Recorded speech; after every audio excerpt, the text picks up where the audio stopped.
So actually guys, ayan, burnout or blackout dito sa amin.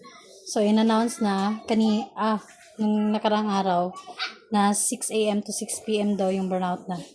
Or wala kaming kuryente dito kaya ito guys, malaking tulong sa amin to. Yan. Actually, may panel pa nga kami dyan guys kaso hindi namin magagamit ngayon kasi walang init ng araw. So, ganyan o, walang init ng araw namin ngayon. Umuulan pa nga. So, eto siya guys. Marami na siyang mapaggagamitan guys ha. Dito, yung AC-DC. AC niya. So, isang saksakan dyan. Dito naman, for USB. USB to siya guys ha. Micro USB. Ayan, micro USB din to. So, dalawa sila. And dito sa center is yung USB Type-C. Yan. Tapos, dito naman sa LED guys. So, dito nyo makikita kung ilang percent.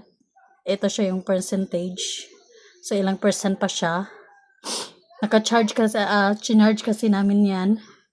Guys, nung may kuryente pa. So, 100% pa yan. Dito naman yung on-off niya.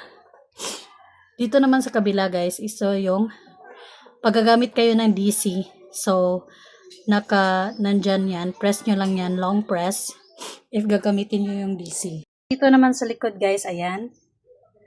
So, dyan kayo magcha-charge. May fan na din siya, ayan o. So, hindi siya umiinit. And dito guys, dito namin, ito yung sinasaksakan namin ng panel namin. So, lalo na pag tirik yung araw, mas maganda gamitin yung panel. Yan. So, ayan siya guys.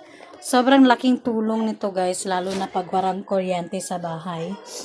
Yan.